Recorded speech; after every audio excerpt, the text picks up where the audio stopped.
Welcome to Huber Syndrome. I am here with resident dinosaur expert Don Casanova. Expert? I don't know. Enthusiast. Fan. There you go. Yep. Resident fan. Don, we met a few months back leading up to this release. This was one of my most anticipated releases of the year. I rewatched the whole franchise. Stopped short of Camp Cretaceous, though. I still haven't been able to get through it all either. Damn, I was going to ask you if there were any connections here, but I guess the true professionals in the comments will have to let us know. Yeah, there may be some loose ones for sure, but I'm behind, so who knows? So, Don, I was so hyped for this. Legacy sequels are so in right now, combining the new generation with the old generation, new cast and old cast. I just love when they do this. Yeah. The novelty is still not fully worn off on me just yet. And I said, that Jurassic Park was in a position to wrap up better than Star Wars. Yeah. Which was a bold prediction, and I don't know if it paid off. Even with Palpatine's resurrection, I don't think Jurassic World Dominion quite hit the landing, Dawn. What is your initial takeaway now that the dust has settled? Yeah. Kind of the hate has taken a back seat. I guess so, yeah. Because this movie was kind of eviscerated. It wasn't well received. I know, I'm shocked. Especially right on the heels of Top Gun being so well received. Saw that last night. I gotta say, I'm a little confused. I don't know. I think they did quite a good job, actually. I was personally very pleased with this movie. And I was quite shocked, actually. I wasn't completely shocked because I knew people were going into this thing not, I don't think feeling too thinking it was going to be good. So, I think both sides, right? It's whereas the expectations were so high, and then the reviews came out, so it's kind of this I didn't get a lot of the criticism, honestly. I didn't get a lot of the reviews. I was on the other side, so as a fan, I was satisfied. So personally, I'm happy. Yeah, I liked where they took it a lot. Yeah, Don, I have two disappointments. Yeah. But I overall liked the movie. For me, I was swimming. My expectations were sky high. Yeah. And maybe they shouldn't have been, but also, let's bounce back and forth. You go something where maybe you're a little disappointed. Great. And I'll maybe say something that I was pleased with. Excellent. This is fun. Okay. So, dinosaurs roaming the earth. Yes. I was disappointed in this. They were like shoehorned into it. It's like in Dragon Ball Z when Goku and them are so strong, they're like, we need to lead them away from the population. We got to go out into the middle of nowhere to make sure there's no collateral damage. And that's the majority of the movie felt like that. There were a couple times when it was like, in the streets, the motorcycle chase, there's some dinos. But overall, I just didn't get the sense and the wonder of dinosaurs and humans living together, especially after the short film Battle at Big Rock. Yeah. More of that, please. Mm-hmm. More of these dino and human interactions, not in the middle of nowhere. Yeah. Okay. Well, that's an interesting criticism. That's an interesting criticism. Here's the thing. Going into this thing, one of the biggest challenges I knew for the filmmakers were the scale of what they set themselves up for was just enormous. Yeah, especially for when all right, they're doing this thing where now this somewhat isolated. We can isolate this on an island. We can isolate this even into a section of city, whatever it may Dolomites. be. A different island, yeah. This time, though, we're saying this thing is this global scenario now. We know the dinosaurs have gotten out in the last, movie, and then Black Rock sets it up to be like, they're everywhere and they're involved and there's interactions happening and all this stuff. And so what the movie had to do was set this basically grand backdrop, almost like sort of like a world war is happening as the bigger scenario. Dinosaurs are this global, situation. And then they had to focus in on their story of what they were doing against that backdrop. Yeah. And I enjoyed it. I mean, like you said, we wanted to see the dinosaurs in the city. They gave us that. They gave us this sequence on Malta in the city that was like, I don't know. Sick. It was sick as hell. It was intense. And some of the most amazing effects, too, were in this sequence. And so it was going to be like, is the whole story in the city, or is this, what are we going to do? So they found a place for that. I think they found a place to hit a lot of the different, backdrops we wanted to see them in. And then, we had a few different sections with like montages where maybe some of that stuff. I was the same way. Since the beginning, since the Mosasaur was introduced, I was like, I want to see this thing loose, eating surfers. I want to see some big scene with the Mosasaur. Rampage. Yeah, and we kind of waited for that, and they showed the little hint of it in the previous movie at the end, setting it up where it's going to eat the surfers, but we didn't quite get it. And then at the beginning of this movie, it was such a quick introduction. It happened like fast. Dude! But that was the thing. thing. Did it ever come back? It never came back, no, right? Right. But at the very end, they showed it with the whales then, swimming with the whales. Yeah. So it was like, okay, so we didn't get 100% that, but this movie was like 2 hours of like jam-packed. Yeah. It never stopped for a moment. And so they're like, we can't spend 5 minutes on a Mosasaur scene at the end, but we know some people want that, so we're going to do like a 30-second fan service. For sure. And there was a bunch of things like that. So anyway, I don't know. I think it was that kind of idea of like, look, going into it, that's when I was imagining scenarios of what this movie is going to be about. I'm like, how are they going to do this on a global scale? Because it's just such a large scenario to then tell in 2 hours. So maybe you weren't satisfied with what the story they chose. Don, this is perfect ping pong here. Okay. Because I feel like the movie maybe even should have been longer. Because my other main criticism, there was too much. There were too many characters in this movie for anyone to get a true emotional payoff. The best example is at the end when they're finally thrown together and they're under duress and everyone is there and there's big dinos and stuff. And the entire sequence, Don, it felt like, when you're in a really crowded haunted house and you're like stepping on each other, you're like looking at something and then you like bump into someone and you're like, oh, sorry. And then like maybe you wait to let them like go ahead because you want to like experience the haunted. Yes. That scene was so clunky and cumbersome and just forced. Okay, now listen. Okay, so this is my opinion on this. Look.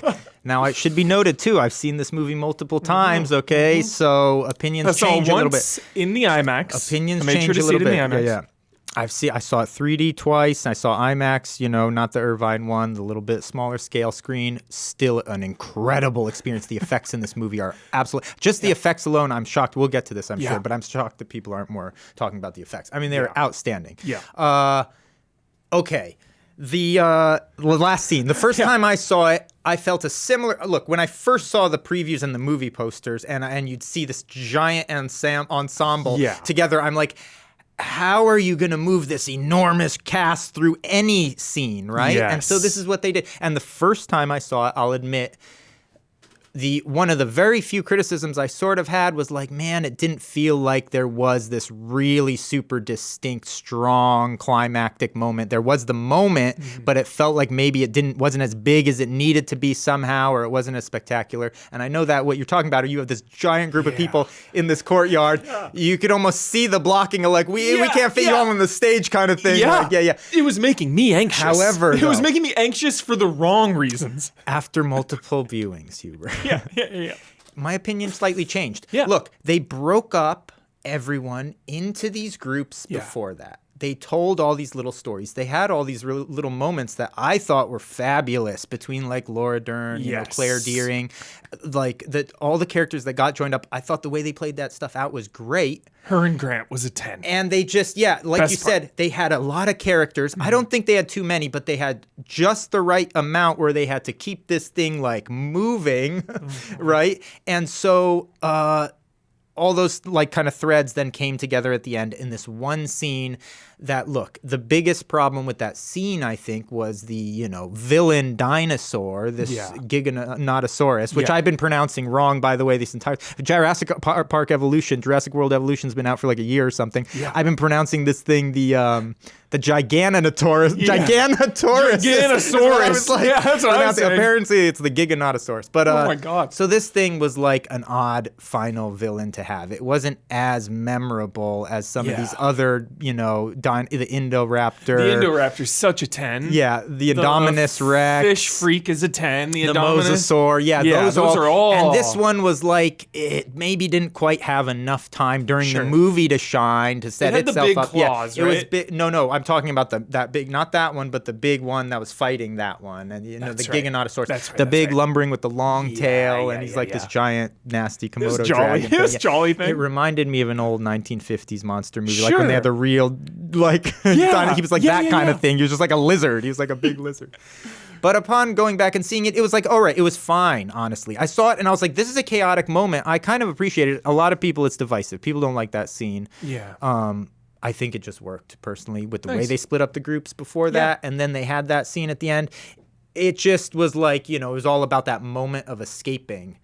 There wasn't a real battle there that was as satisfying, where the humans did something significant in the first Jurassic World, when Claire releases the T-Rex to battle the Indominus, and she's with the flares running and all this stuff. There's like this intensity to that whole moment. Nobody screams in terror better than Bryce Dallas Howard. Oh my gosh. Best she's so good. Actress in the world. No kidding. Wow. Like, being scared and screaming, gold standard, number one. Just want to give that a She's a shout scream out. queen. She's just an excellent actress. I loved where they took her character through these whole last 3 movies. The arc she went on. I never would have seen it coming. Yeah, it was so fun. The polar opposite of this corporate slave she was at the beginning, rising up. I mean, great arc. She came a long way, and I really loved what they did with her.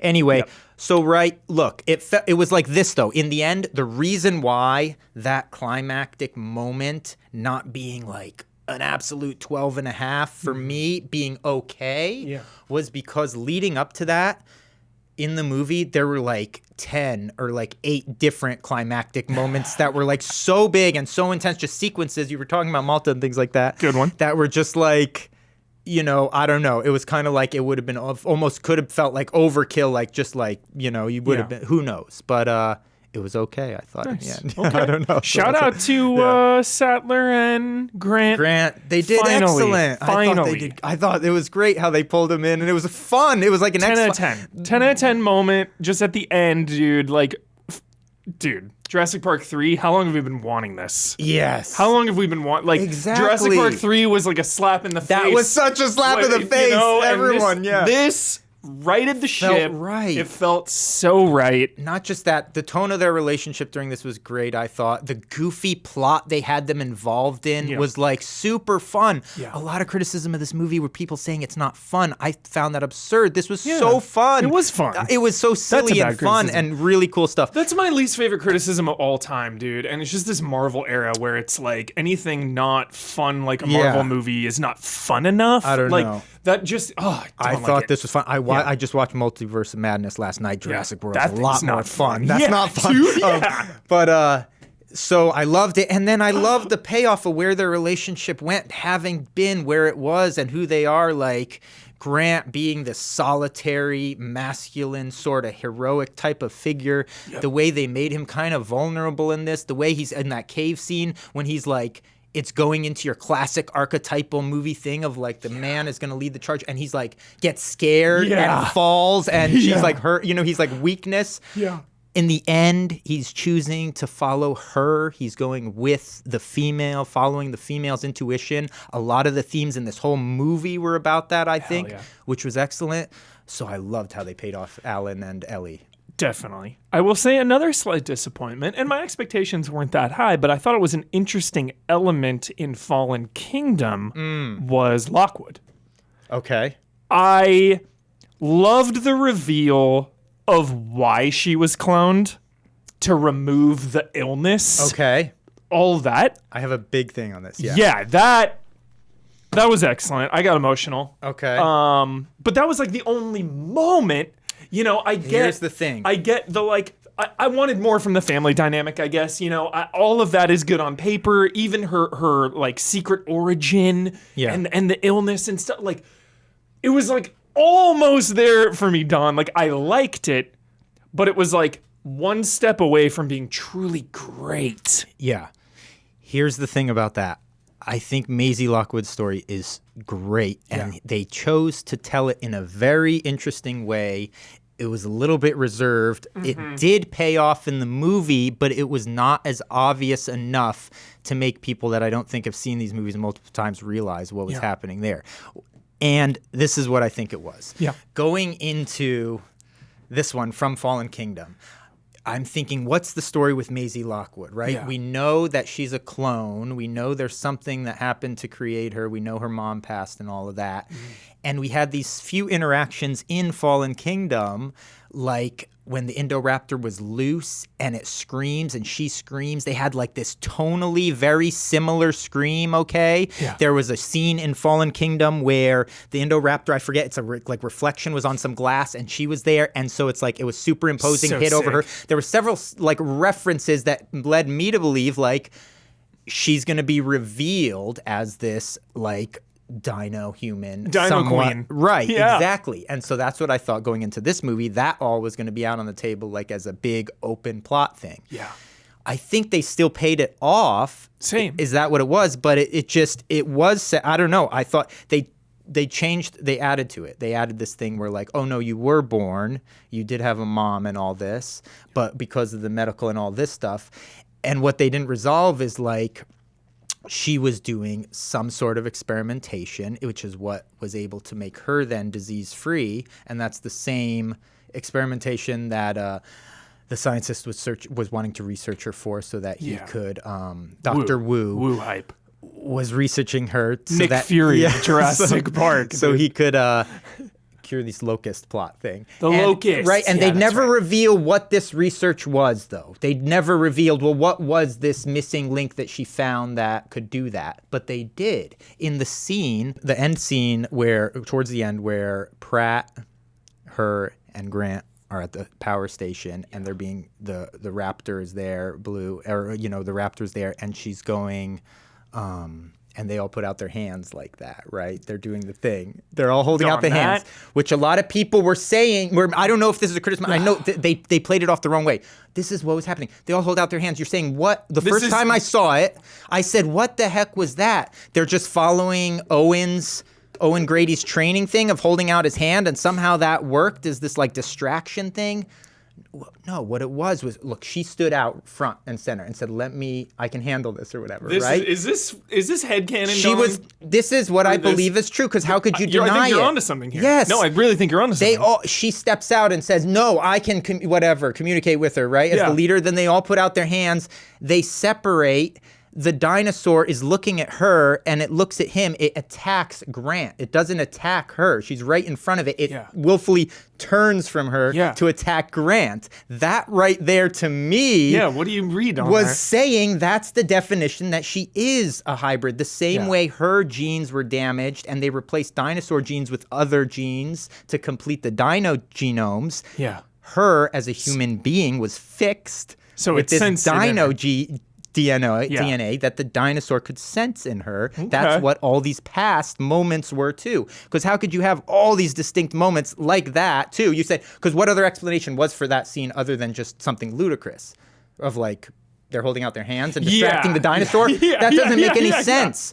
But the dinosaur recognizing something in her and then choosing to attack the human, that makes a lot of sense. Just passively watching it, I was just like, okay, it's just... That's what I thought Owen's the first time too. Magneto shit. The second time I watched it, it clicked, and the third time I watched it, I'm looking and I'm saying it's definitive. That's why you got to rewatch and replay everything. And that's the thing, though, is like really dive into stuff. It was a choice they made, though. They didn't beat us over the head, though, with this particular plot point, and I'm not sure why. That's one of the ones I wish they would have brought to the surface a little more. Like I wish we could have somehow found that out a little earlier. It felt like everything we're kind of starting to believe about her at the end of Fallen Kingdom just got stretched out with her into this one big moment in this, and we didn't get a lot further maybe in her character, but at the same time it like defined it as this is what she is, and so now it's like, well, moving forward, once again it sets it up for moving forward. That's how I read it. I love that.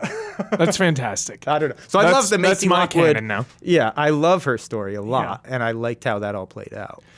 And I think the Lockwood story played out really interesting too. Just I love when it's the movie to history movie of like that. Hammond with Lockwood, and then the payoff of Dodgson. Jurassic Park, when the mud covers longest payoff of all time here, Don. Like, it was wonderful. As a child, take yourself back now. Take yourself back. You're like 8, 9, 10, 12 years old. Yeah. You're like, when are they going to find that? Yeah. When are they going to find that? Thought, right? Immediately, that's those what we thought. embryos buried in the mud. Yeah. Who is going to find that? When is that going to be found? So it was really nice. That's super a 10 cool. out of 10 payoff. But however, that was a 10 out of 10 payoff. But the funny thing about that, Hubert, was the actual can payoff was somewhat muted, I thought, because the Dodgson payoff to me was like came first, and that was a true 10 out of 10. That was insane. And so after that, I thought like, the Barbasol thing was almost an afterthought. Yeah. And so it's funny because it was like, oh yeah, cool, that's there too, but it's him as the human villain. I loved how they did it. Did you not like it? The human villain, Dodgson? No. I liked it. I just something missing in the emotions, man, all throughout, all around, Don. Just something lowered the stakes, and I just can't put my finger on what that is. Okay, Maybe he wasn't menacing enough. Oh, you're talking about him particularly? Him in general. Yeah.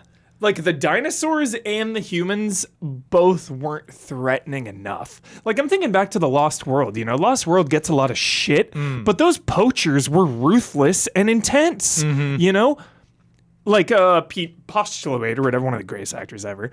But, just those stakes alone, even, like, the novelty of the dinos getting off the island. I know we've talked about that, San Diego, whatever.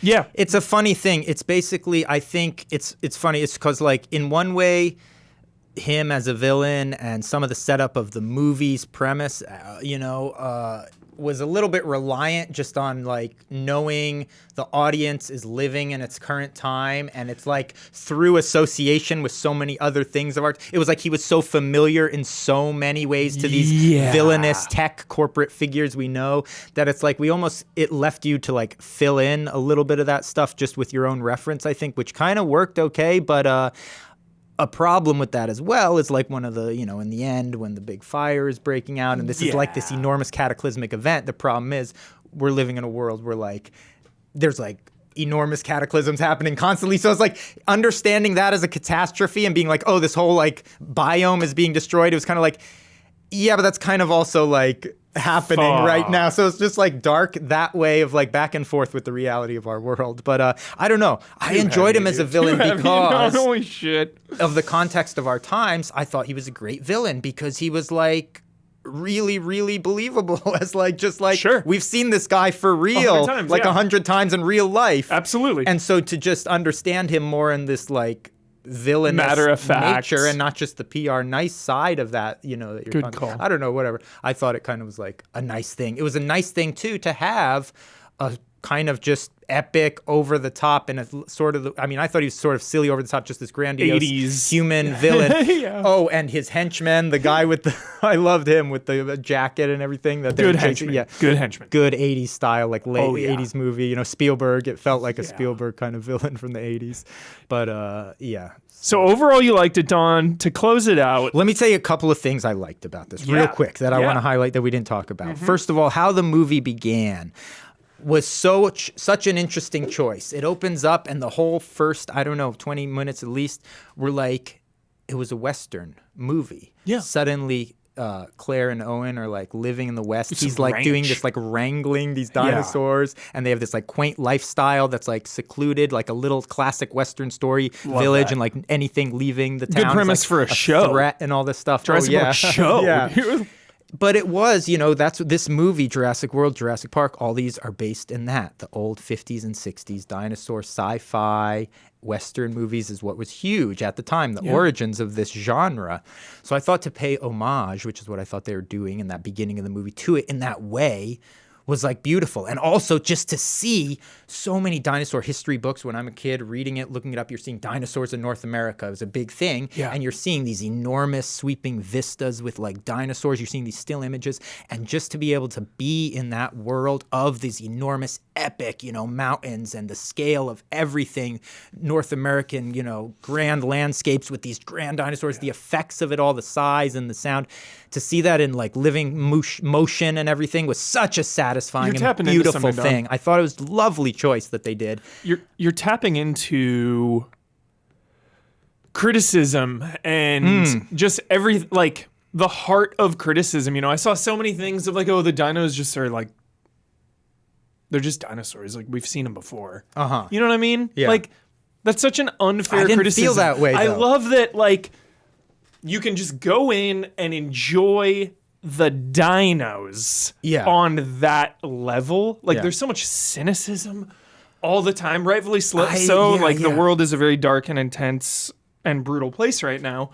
But I always dislike when film reviews are just like, been there, done that. Like, it was, it's just more of the same. Yeah. And it's like, no, dude, like, fucking analyze this movie. Like, sure, it's a sequel. Sure, we can compare it to a lot of things and sequels and other franchises and whatnot. But like, dinosaurs on your movie screen. Yeah.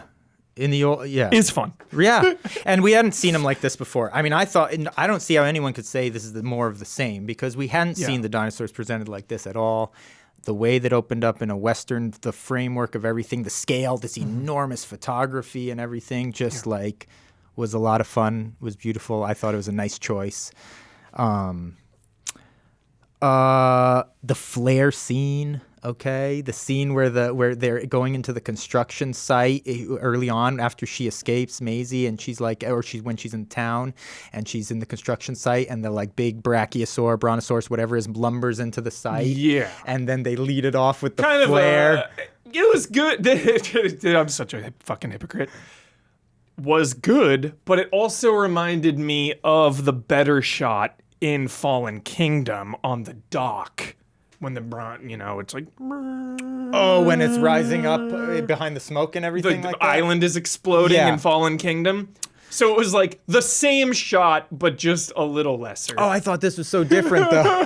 This was so different. Fuck. To me, this one was like, okay, they were doing this flare thing. Yeah. Driving it on this big piece of machinery. I did feel the bonds. I felt the bonds there. Yeah, there was a bond. Well, there was the connection activists. Just from the first Jurassic Park. Yeah. Of like, that was the exact thing that was happening when, Malcolm leads them off with the flare and all this stuff. They're waving it the same way. So they're waving at this dinosaur. And it was all this slow photography. The snowflakes were falling. It was a very emotional scene. I thought it was so beautiful, but it had this connection, the way that whole scene played out of like connecting us with the audience, with our memory of this movie and what it meant to us from 25 or however long years ago it is, that through this simple emotional thing, almost 30 years, which they're also connecting to this dinosaur, which this dinosaur is, the reason it's following it is because it's following some ancient stuff that's woven into its DNA that makes it follow this thing. Yeah. And then it's looking right back at us. Like, there was this beautiful thing. I thought it was a beautiful moment of like a connection, making it seem how there was this fragility to everything in that it showed. It felt like human beings are so fragile, just as fragile as the dinosaur was. I don't know. There's something about the dynamic of everything in that scene that I thought was like beautiful. I don't know. And I felt emotion inside my body when it played out. And I don't know. Yeah, I got to watch it again. I could see people thinking maybe that came across as a hokey scene, but you've got to feel cynical. I don't know if you are, because I thought it was just everything gorgeous. On paper was there for me, Don, but you didn't feel it. Sometimes I felt the emotions. Yeah. More often than not. I felt it strong in that one. A couple other quick things I'll just say I liked. Yeah. Santos, the smuggler, the woman in Malta and everything like that. In the pilot? In white, that's receiving the dinosaurs. Yeah, extreme character. The first time I saw that, I was a little unsure on that character. Yeah. I was like, that was such a strong character, like just introduced as a background character that maybe we didn't get to know. Again, I don't know if this is 100% actual meant to be, but in my head canon for this. Love your head canon. she's one of the smugglers that I think I could have sworn there was a Santos referenced on a passing line of dialogue. I think in Jurassic World, it could have been Jurassic Park, but I swear when they're either at the mines or at some place, there was something where someone references a Santos. Let us know, because I want to believe this. I want to say this is just that smuggler that was referenced earlier. And now you see she's like still involved, but in such a greater way. And we get to see her character and stuff like that. Shit. Just expanding the universe. Yeah. I thought it was there. I'm believing that's there because I remember I always that liked name. how they did, on a side note, I always liked how they did, the hell's his name? Gollum? Lord of the Rings? Andy Serkis. I always loved how they did Andy Serkis's, character in Avengers, smuggler on the side, little backstory, shows up in Black Panther. Like, I love those. Yeah, it's cool. So lastly, I'll ask you. So you weren't impressed with the effects? That was the other thing. They made these dinosaurs. The reason I felt like they were threatening, which I guess you didn't feel they were threatening, they made them so like fast. And they were way faster than any other. Like all the action sequences, anything where they're being chased or like pursued or anything, it was like everything was happening at a much faster speed. Yeah. And for me, especially on IMAX, I don't know. The effects were like it looked great. It phenomenal. Sounded great. Like the effects, the computer graphic effects. I thought, I mean, seriously, the Malta scene looked so crisp and good. The dinosaurs looked so good, and it was so fast. The frame rate was like so fast, and the action was so fast and crisp that it was like impressive in a way none of the new Star Wars was. It was like one of those things of like, oh, I'm seeing effects that haven't been done at this level before. Like it felt like the highest level of effects we had seen in anything. On a personal note, I will always prefer less, slower, more grounded. Yeah. So I would rather take one menacing, practical effect dino than 30 CG dinos. Like, I don't give a shit about your CG dinos. But I don't when care they how look this good, dude, the feathered one in the snow, the Pyroraptor on the ice lake. I thought these looked good enough. On IMAX, these looked crisp and good. Really good. No? Did it have the IMAX laser? It's got to have the laser down there. Oh, yeah. Okay. 100%. I don't flagship know. IMAX. I was That's shocked. the flagship. I was shocked with how good all of these dinosaurs looked. And here's the thing. We've Like, seen even- Slow, though. This was doing something different we've never seen. And they had such a variety of scenes in the mines towards the end. Yeah. I forgot the name of the dinosaur with the ridge on its back. There were some practicals in there, and it was excellent, and it was freaky, and it was goofy and cool, and like... Even in Jurassic Park 1, dude, that was 30 years ago. Just like the simple shot of the the Triceratops. Yeah. Just like building that out. But we've seen that a lot, though. That's the thing. We have seen it, though. But, like, I don't understand with, like, 30 years of experience and tech behind us, why we're not continuing to push that. And I know the answer is money, because CG is quicker and cheaper and more efficient. Well, yeah, and there's things you can do that just, I mean, it's and there's things you can do with ridiculously impractical compared to, I mean, the scene in Malta. It's like, you're not going to be able to do this with practical in a million years. And the effects Definitely.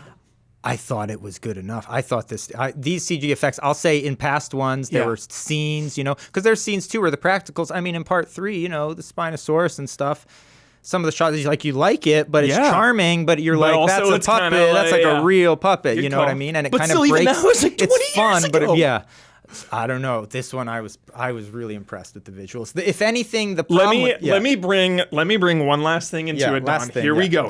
Okay, let us bring the patron saint of Huber syndrome, James Cameron, into the conversation. Okay. Avatar 1 is now 13 years old. Yeah. Do you think the effects are better in Avatar or Jurassic World Dominion?